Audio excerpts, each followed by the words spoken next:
प्रश्न है कि भगवान से जुड़ना है तो उसके लिए क्या करना पड़ता है?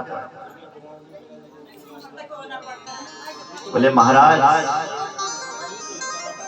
आप ही बताओ। तो यहाँ लिखा है भगवान से जुड़ने के लिए एक काम करें। क्या? श्रोतव्यः कीर्तितव्यस्य स्मर्तव्यः शिष्यतामयम्। अरे भगवान से जुड़ना चाहते हैं तो श्रोतव्यः, पहला काम है भगवान की कथा को सुनो।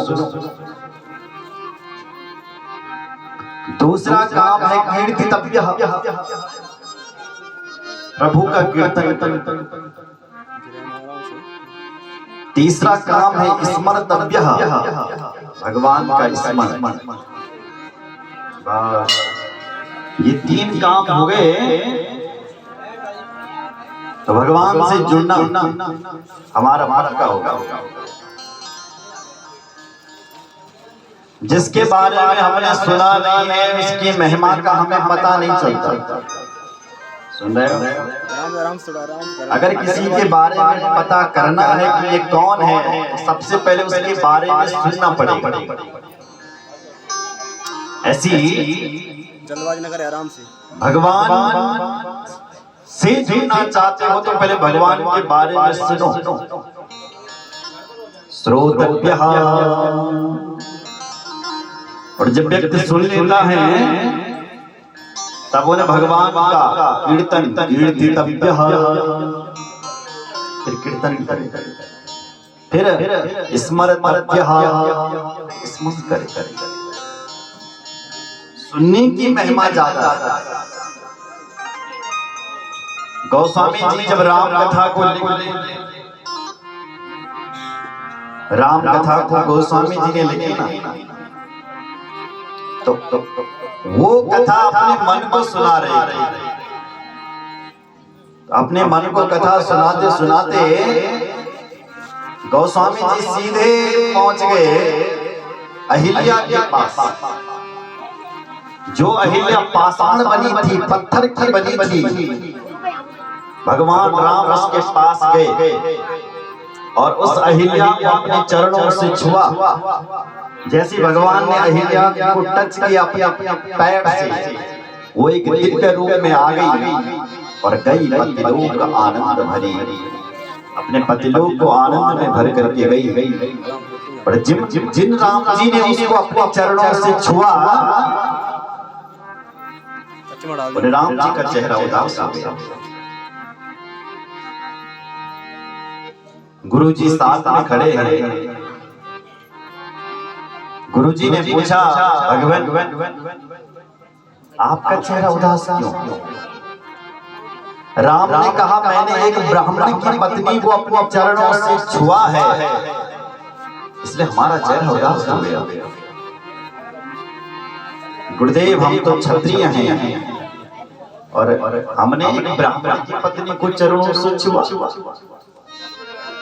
तो गोस्वामी जी इसके साथ लिख रहा था अपनी लेखनी से। तुरंत गोस्वामी जी का जो मन है वो पिघल गया। अरे मेरे भगवान तो कितना दयालु है, कितना कृपालु है, देख राम का स्वभाव। तो गोस्वामी जी अपने मन को यहाँ पर डांट रहे हैं। क्या कह रहे हैं? अस प्रभु दीन बंधु हरि, कारण रहित दयाल, तुलसीदास सटताई भज, छान कपट जंजाल। तुलसीदास कहाँ तुम दुनिया के कपटी लोगों के और जंजाली लोगों के बीच में फंसा हुआ है? छोड़ इनको, ताई भज। जिस राम की कथा से तू प्रफुल्लित हो रहा है, जिस राम की कथा का स्वभाव देख करके तू रो रहा है, ताई भज, इनका भजन किया। छाण कपट जंजाल, कपट जंजालों को छोड़ ताही भज उन्हीं को। किसको डांट रहे हैं? मन। क्यों डांट रहे हैं मन को? क्योंकि मन पिघला हुआ है। मेरी तरफ देखो, लोहा देखा है आपने? लोहा, अब लोहा का ये तुमने भ्रांति बना दी, तुम लोहा। सोचिए कैसे बनेगा। सबसे पहले लोहा को लोहार के पास ले जाना पड़ेगा, है ना? अब लोहार क्या करता है? उस लोहे को गर्म करता है, अग्नि का घुमाओ गर्म करता है। जैसे ही लोहा गर्म हुआ लाल, एक हथौड़ा मारता है लोहार, जो बनाना चाहे सो बन जाता है चुटकियों में। द्रांति बनाए, चाहे जहाड़ी बनाए, चाहे अन्य चीज कुछ भी बनाए, तुरंत बन जाता है। पर बिना तपाए लोहा कुछ नहीं बन सकता। बन सकता है बिना तपाए? बिल्कुल नहीं। वैसे ही आपको जो यो मन, ये तुम भगवान की तरफ लला कि भगवान ये मेरा मन, तो भगवानों भजन को और नहीं करें। क्या करना पड़ेगा इस मन को? इस मन को भगवान की कथा सुनानी पड़ेगी, राम कथा, कृष्ण कथा, शिव जी की कथा। और कथा सुन करके जब आपका मन रोने लग जाए, हे मेरे शिव जी, सचमुच तो बहुत बड़ा दया है, तो बहुत बड़ा कृपा है। हे मेरे भगवान, तूने तो मुझे उतना दिया है जितने के बारे में मैंने कभी सोचा भी नहीं था, उससे भी ज्यादा तूने मुझे दिया। जब तुम्हें ये अनुभव होने लग जाए कि मेरे भगवान ने मुझे बहुत कुछ दिया, तब इस मन को डांटो, हे दुष्ट मन, कहां तो संसार के जंजाल में पड़ा हुआ है, क्षण इनको छोड़ और ताही भज। जिन भगवान के लिए तो रो रहा है, जिनके लिए आंसू बहा रहा है, ताही भज का भजन, छाण कपट जंजाल। गोस्वामी जी की राम कथा पढ़िए, रामचरितमानस। जहां जहां पर गोस्वामी जी का मन पिघला है, वहीं पर और पूरी रामचरितमानस खत्म करके अपने रामायण में की चौपाई लिखते हैं। क्या पाही न कहीं गति पतित पावन, राम भज सुन सठ मना। ए मेरे सठ मन, कहां तू इधर उधर घूम रहा है? छाण कपट जंजाल, इस जंजाल को छोड़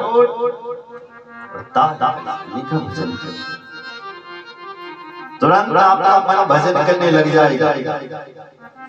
आप जिसमें इस मन को मुड़ाना चाहे वहीं के लिए मिल जाएगा। इसलिए पहला कर्तव्य है भगवान का होने के लिए श्रोतव्य। सुनो,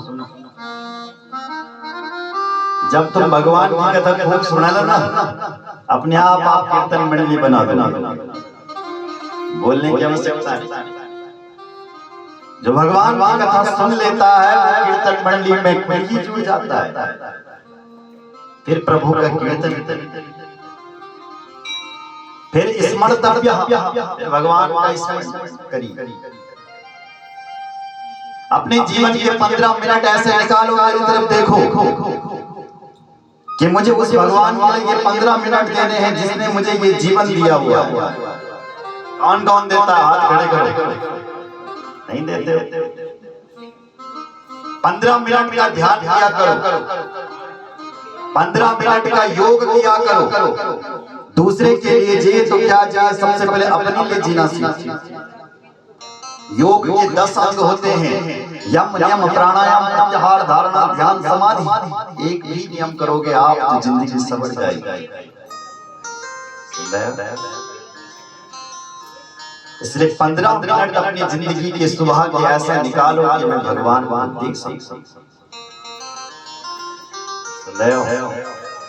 इसलिए तीसरा काम है स्मर्तव्य, भगवान का स्मरण कीजिए। बोले जय श्री राम। और फिर जब आपका मन यह पक्का हो जाए उसके बाद क्या करें, आगे सुनिए। जितासनो जित श्वासो जित संगो जितेंद्रिया स्थूले भगवतो रूपे मन संधार लिया। आपका मन जब भगवान के लिए पक्का हो जाए तो जितासन बनो, एक आसन पर बैठ। इधर देखो, जितासन जित श्वास, थोड़ा थोड़ा प्राणायाम किया करो। रेचक चंभक पूरक आदि प्राणायाम इनका अभ्यास किया। जितासन जित संगो जित संगो, संग अच्छा। मैं कल भी सम्राट समझा रहा था, जैसा संग होता है ऐसा प्रसंग लगता है। इधर देखो मेरी ओर, आपसे जो नेगेटिव लोग जुड़े हैं, जो बुरी सोच, उनसे दूर रहो। आपसे जो बेगामा लोग जुड़े, जो जिंदगी में करी नहीं, उनसे दूर रहो। यह तो कुछ करे नहीं, इधर हम भी नहीं कुछ करें। इसलिए ऐसा व्यक्ति ढूंढो जो आपसे सफल हो। अगर मित्र बनाना है ना, अपने से सफल व्यक्ति ढूंढो। संगीताचार्य हुआ तो आपसे जो सफल संगीताचार्य है उसका संग करो। जिंदगी में नियम लीजिए, एक साल में मेरे से जो सफल लोग हैं उनका संग करूंगा, 5 लोगों का संग करूंगा एक साल में। अगर आप महान लोगों का, आपने 5 लोगों का संग एक साल में कर दिया तो छठे महान आप बनेंगे। मैं गारंटी से लिख के देता हूं। 5 यदि सफल लोगों का संग आपने शुरू कर दिया, अगर आप विद्यार्थी हो तो अपने स्कूल कॉलेज में ऐसे का संग मत करना जो बुद्धू अपना पहनी और तुम्हारी भी छुट्टी करनी। इसलिए मेधावी छात्र का संग कीजिए, ठीक है। अगर आप उसके संग में रहोगे तो आप अपने आप मेधावी बन जाओगे। सुन रहे हो? इसलिए जित संग अच्छा होना चाहिए। अगर आप नेता बनना चाहते हो, नेतागिरी करते हो तो किसी सफल नेता का संग, सफल व्यक्ति के साथ रहने से ऑटोमेटिक आप सफल हो जाओगे। सुन रहे हो? जित संग स्थूले भगवतो रूपे मनः संधार लिया। फिर भगवान के स्थूल ब्रह्म का चिंतन कीजिए। भगवान के बारे में सोचिए, कभी या कहीं छोड़ मंदिर अकेले आना कभी और सोचना ये मेरे भगवान जो सारी प्रकृति में आप ही आप दिख रहे होंगे। ये बड़े बड़े पहाड़ दिख रहे हैं ना आपको, डांडा कांटा भी दिखना। ये अनुभव करो, ये मेरे भगवान, ये तेरी हड्डियां हैं। ये पूरा भारतवर्ष तेरा एक विशाल वपु है। जो ये बड़े बड़े पर्वत दिख रहे हैं ना, ऐसा अनुभव करो ये भगवान की हड्डियां। जो बड़ी बड़ी गंगा यमुना नदियां बह रही है, अलकनंदा, ऐसा अनुभव करो ये भगवान की नाड़ी है। सुन रहे हो? ये जो आपको पेड़ पौधे घास जितना भी सब कुछ दिखाई दे रहा हरा भरा, इसमें ऐसा अनुभव करो कि ये भगवान के रोम है। करके तो देखो।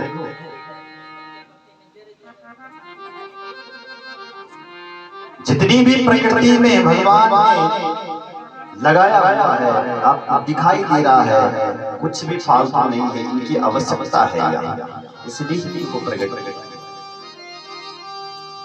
सुन रहे हो? सब कुछ भगवान ने पहले से ही प्राप्त करके दिया। आप जब अपनी माँ के गर्भ में थे ना, सोचो तो वहां आपको कौन खिलाता था? भगवान ही तो पूरी व्यवस्था करता था भोजन की माँ की गर्भ में। श्रीमद् भागवत में लिखा है, आप्यायनी नाम की एक नाड़ी है, उस नाड़ी से पूरा स्वाद ग्रहण करता है बालक, पूरा भोजन भगवान व्यवस्था करता है। वहां बालक को कुछ दिक्कत ना हो, वहां उसको सुरक्षा कवच में रखा जाता है।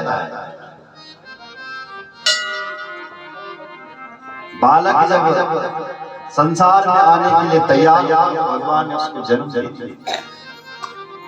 जन्म होते ही बालक को दांतों की आवश्यकता नहीं होती है। इधर सुनो, किस चीज की आवश्यकता होती है जिस बालक का जन्म होता है? भले की आवश्यकता दूध की नहीं होती। जिस भी बालक का जन्म हुआ सबसे पहले उसको किस चीज की आवश्यकता होती है? दूध। जहां बालक का जन्म हुआ था उसकी मां के स्तनों में दूध आ गया। ये दूध की सप्लाई कौन कर रहा है भाई? सोचो। और किसी का भी बच्चा हो, कुत्ते का हो, बिल्ली का हो, भैंस का हो, गाय का, किसी का भी बच्चा हो, जहां बच्चे का जन्म हुआ था उसकी मां के स्तनों में दूध आ गया। कल्पना करो ये दूध का आ कहां से रहा है? क्या कोई भगवान के पास दूध का सागर होता है? कोई कहते हैं सब झूठ है, कल्पना है। बोले भैया झूठ नहीं है। अगर उस भगवान के पास दूध का सागर नहीं होता तो 84 लाख योनियां हैं, इतने जीवों के लिए जो दूध की सप्लाई हो रही है, ये कहां से हो रही है? सोचिए जरा। इसका मतलब कोई ना कोई तो है जगत का पालन। बोलो जय सिया राम। बड़ी ये जो शरीर नहीं तुम्हें मिलो, 84 लाख योनियों के मी जाने के बाद मिल रखा। 84 लाख भाई, 84 लाख योनि भोगी हम और तय के बाद हमें मनुष्य को शरीर मिली। आपको पता ना हो तो मैं गिना देता हूँ। 84 लाख योनियां कौन सी? 20 लाख योनि होती हैं वृक्षों। जितना भी तुम्हें पेड़ पौधे दिखाई दे रहे हैं ना ब्रह्मांड, उनकी जो योनियां होती है वो 20 लाख होती है।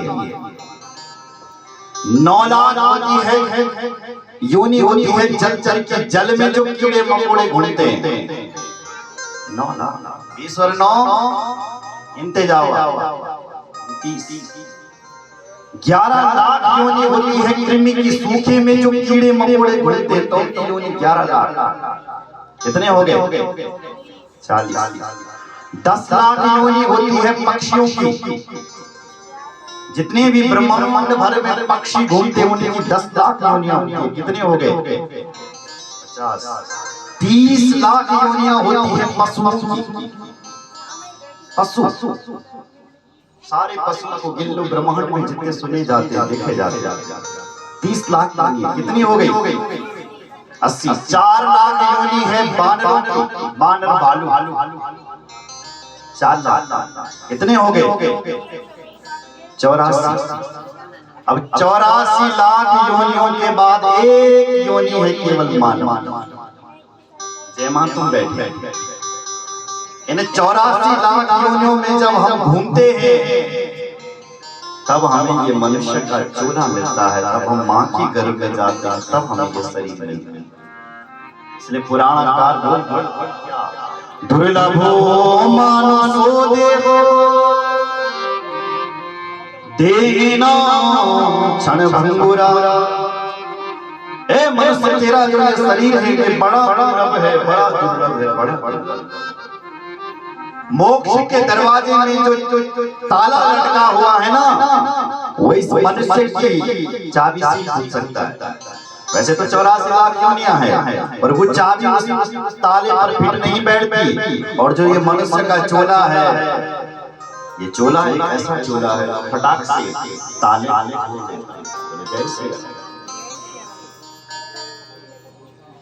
इसलिए दुर्लभ है ये मनुष्य कर्म। कैसा दुर्लभ है, गाइए, तेरे खूब गाया। युज्ज्वला अनमोल चोला दुबरा मिलनोनी, युज्ज्वला अनमोल चोला दुबरा मिलनोनी, युज्ज्वला अनमोल चोला दुबरा मिलनोनी, युज्ज्वला अनमोल चोला दुबरा मिलनोनी,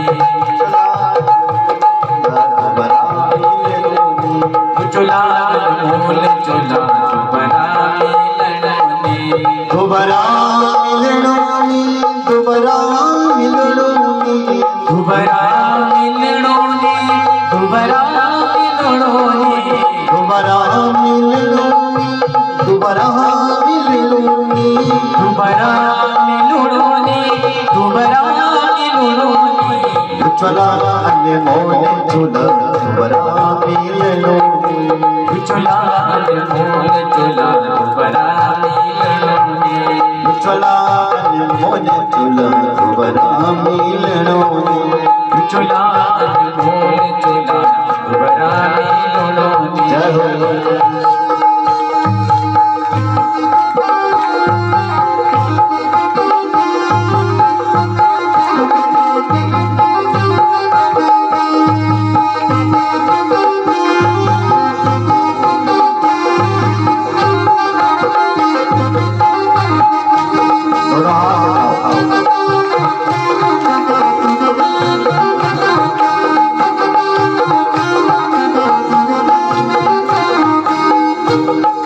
दौड़ती गंगा दुबरा मिल गई, दौड़ती गंगा दुबरा मिल गई, दौड़ती गंगा दुबरा मिल गई, दौड़ती गंगा दुबरा मिल गई, दौड़ती गंगा दुबरा मिल गई, दौड़ती गंगा दुबरा मिल गई, युज्ज्वला अनमोल चोला दुबरा मिलनोनी, युज्ज्वला अनमोल चोला दुबरा मिलनोनी, दुबरा मिलनोनी, दुबरा मिलनोनी, दुबरा मिलनोनी, दुबरा मिलनोनी, युज्ज्वला अनमोल चोला दुबरा मिलनोनी, युज्ज्वला अनमोल